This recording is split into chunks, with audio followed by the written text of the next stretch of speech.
Today I'm going to talk about the power of an enemy. A lot of times we look at negative things in our lives and we look at those negative things as our greatest destroyers, as our greatest negative points, as our greatest points of exhausting our energies. But those negative situations could be our best teachers. Today I'm going to talk about the power of an enemy, because if you look at it the right way, when someone is against you, that person could become your greatest cheerleader. If you look at it the right way, when someone is against you, that person can become your greatest teacher.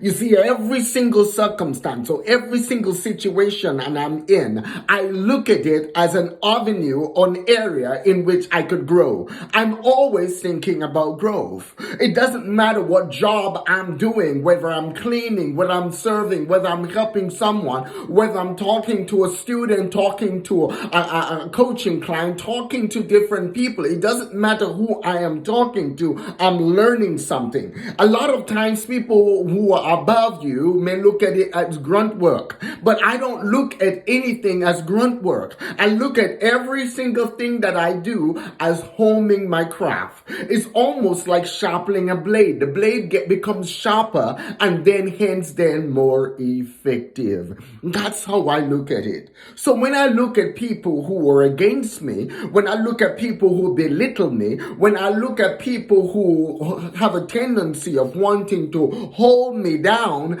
I don't see them in a negative light. I see them as actually catalysts to help me go forward. How, you might ask? First of all, when someone does me something wrong, or when somebody belittles me, or when somebody tries to hold me down, the first thing that I practice doing is forgiving them.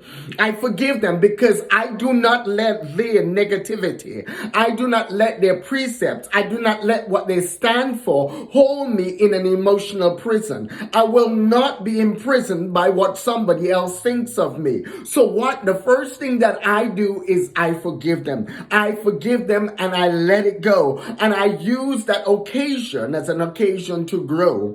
Whatever they tell me, I use it as an occasion for that inner me to rise up inside and say, watch me. I use it as an occasion to sit down and hone my craft. I use it as an occasion to sit down and get better at what I do. I listen to every criticism, whether it be positive or negative, because within every single thing, there is a nugget in which you could use to grow. There is nothing, as I said before, that I do that I don't use as growth. There is no opportunity, no task that I'm doing that's not leading me into a future task or a future avenue or future me. You see, I know truly that success is the person that I'm becoming.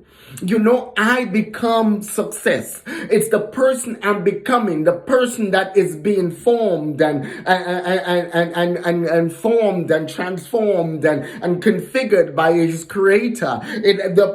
Me being in the master's potter's hand, and as he forms me and as he creates me, as he shapes me into the person that he desires me to be, that's success. You see, success is not about how many people following you or how much money you have or what fancy house you have or the car that you have. Success is truly the person that you're becoming. E.W. Kenyon said it nicely in one of his books. He said, no man can hold down any person that has within them the yeast to rise. You see, you want to be like bread.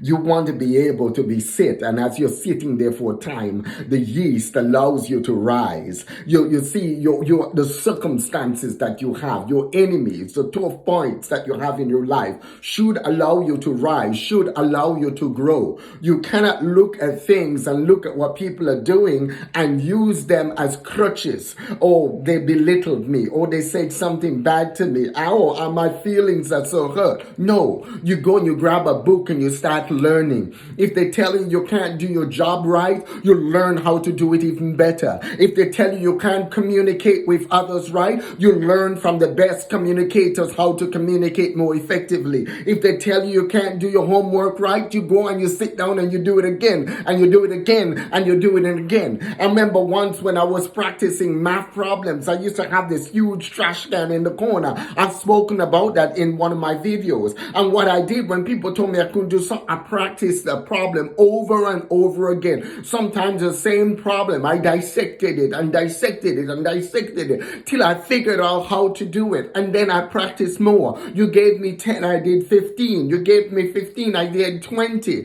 Because you see, the fundamental fact is, it's not about going around gloating and say to your enemies or to the people who don't like, look what I'm doing. No, they don't need to know nothing. You need to just retreat and grow you. You just need to cultivate and work on you. They don't need to know what's going on in your life. They don't need to know what plans or what things are changing or what strategies you're using. They don't need to know any of that. Their sheer arrogance will be proven wrong later on, because the product of what is being created will speak volume. What your life will become will speak volume when people see the success that you are becoming. So go out there, and you want to make sure that you look at each person. You don't want, number one, just as I said, you want to forgive them. Number two, you don't want to rub things or gloat whenever your enemies are falling down, as it speaks about in Proverbs. You don't want to sit down and be happy or gloating when somebody doesn't like you is not succeeding. Don't do that. That's not the right thing to do either. You want to pray for them. You want to be their secret cheerleader. You want to be the person that supports them and stands for them and encourages them. You see, even though they don't encourage you, you want them to succeed. You see, when you help as many people get what they want, you'll always get what you want. You see, somebody else's vision may not be your vision. Your vision may be totally different. Don't let anybody squish out your vision and superimpose their vision over your vision. You see, people will try to belittle you. They will try to tell you that you're not from the right family, or you're poor, or you don't have this education. And a lot of people who are very educated or in positions of influence or speakers, all of that, they get to their head sometimes because they figure they're better than everybody else. I've arrived. I'm up here. You can't talk to me because I'm more important. Talk to my secretary. Talk to this person. You can't get to me because I am so important. You see, and they get so above themselves. They say they get so into themselves that arrogance is their sheer pitfall. You don't want to be like that. You want to be somebody who's loving. You want to be somebody who's caring. So you see, as you look at your enemies, as you look at the way how they're reacting, as you look at how they're treating you, then point blank, this sets the standard. I have to treat others opposite. I have to treat others with love. I have to treat others with kindness. I have to treat others with compassion. I have to treat others with grace.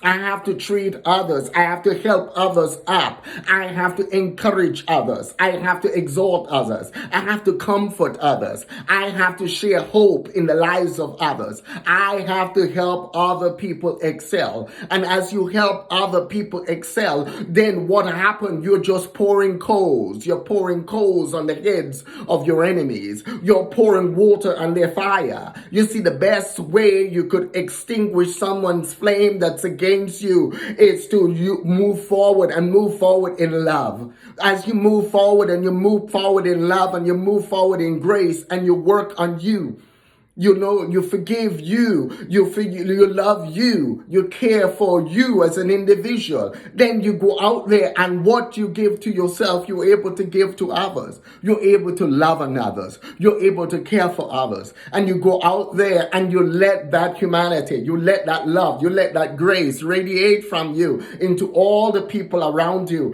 And as that happens, what happens? You become a beacon of light. You become a beacon of hope. You become a beacon of grace. grace, you will become a beacon of love. You see, your enemies might shine in a dark, this dark, repulsive light.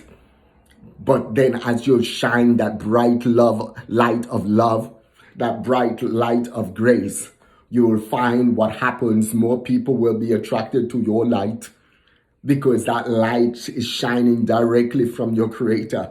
And as they're attracted to your light, your success will increase, your standings will increase, what you're doing will increase, and people will see you for who you truly are. People will see them for who they truly are.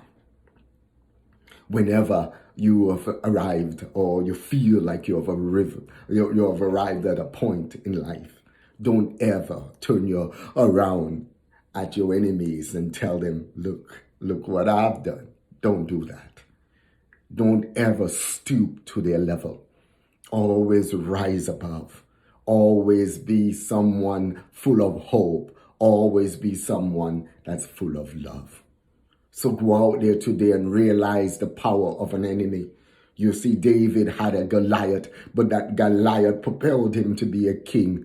Daniel had all of the satraps and all of those other people who were against him, that they all propelled him to be governor.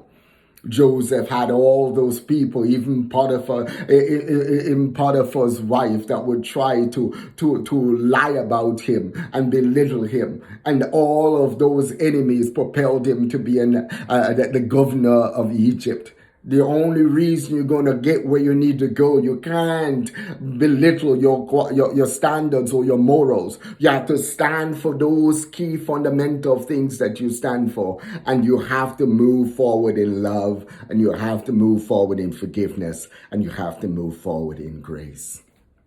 It's not about what's happening around you. It's all about what happens inside of you. Let healing arise on the inside so it could flow on the outside. Go out there and learn the power of having an enemy, and have a wonderful day. God bless you. Have an awesome growth day. And don't forget, hit the subscribe button below. Hit the subscribe button below.